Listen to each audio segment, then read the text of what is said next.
Assalamualaikum warahmatullahi wabarakatuh. Saya Jelia Reani dengan NIM 182080 2011. Di sini saya akan menjelaskan mengenai unsur golongan 2B.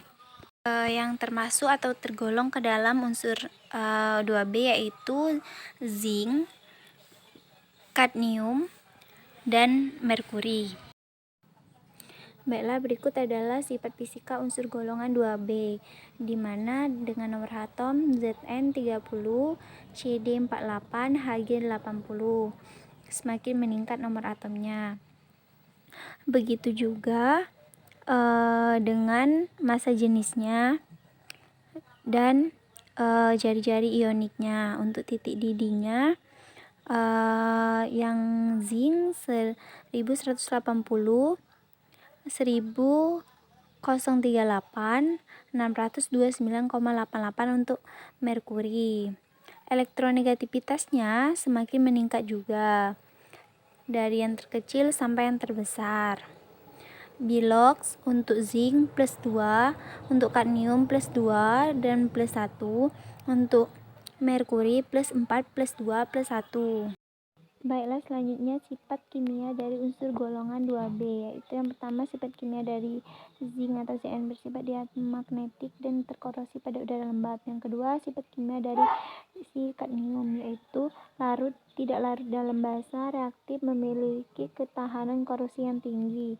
Nah, selanjutnya sifat kimia dari yang terakhir yaitu sifat kimia dari Hg atau merkuri, yaitu bersifat diamagnetik dan daya hantar listrik yang tinggi. Selanjutnya kelimpahan di alam. Untuk zinc, seng di kerak bumi biasanya sekitar 0,02% dan biasanya terdapat dalam bentuk terlarut atau tersuspensi serta terdapat dalam bentuk ionik. Selanjutnya yaitu kelimpahan kadmium di alam, itu sekitar 0,1 ppm di kerak bumi, ditemukan dalam bentuk mineral green noctine CdS dan mineral sphalerite ZnS.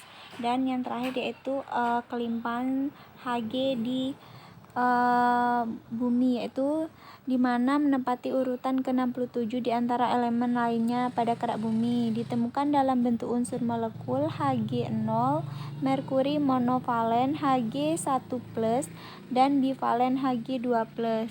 Baiklah, selanjutnya yaitu kegunaan dari Zn atau zinc, yaitu yang pertama sebagai bahan bangunan, sebagai bahan baterai, dan melapisi besi untuk mencegah karat.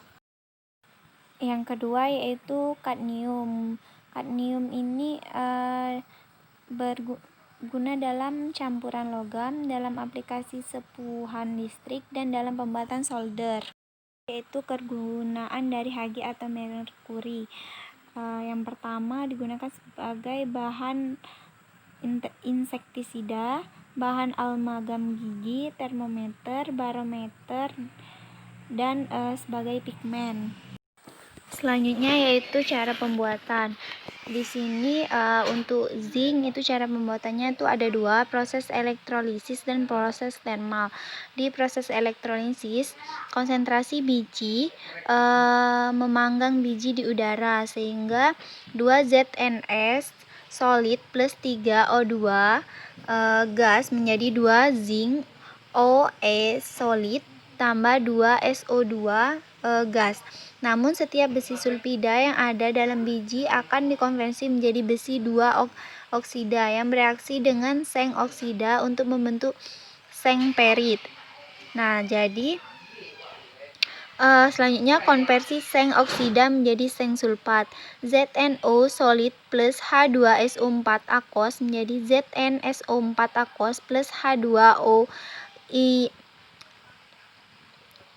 Selanjutnya elektrolisis larutan seng sulfat sehingga menjadi 4O- aquos menjadi 2H2OI plus O2 gas plus 4 elektron. Selanjutnya untuk proses termalnya yaitu saat menggunakan imperial smelting furnace atau ISF. Dalam proses ISF ini, tanur dibebankan dengan sinter dan kokas panas. Udara panas 1200 sampai 1350 Kelvin ditiupkan ke tungku melalui tabung yang disebut tuyeres, sehingga reaksi yang terjadi yaitu CO2 gas plus C gas menjadi 2CO gas.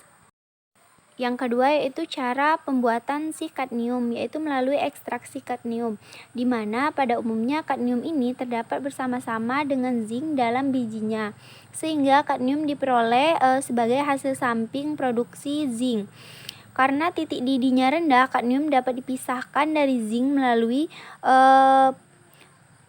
penyulingan bertahap. Kemudian kadmium disaring, dilarutkan dalam larutan asam dan dielektrolisis sehingga menghasilkan kadmium murni. Yang terakhir yaitu cara pembuatan dari Hg. Dapat dihasilkan dari cinambar menggunakan dua cara, yaitu proses pirometalurgi dan hidrometalurgi. Di mana proses pirometalurgi ini proses produksi yang menggunakan panas, sedangkan hidrometalurgi yaitu yang digunakan menggunakan cairan atau larutan sebagai oksidatornya. Baiklah, mungkin itu saja yang dapat saya sampaikan. Saya ucapkan terima kasih. Wassalamualaikum warahmatullahi wabarakatuh.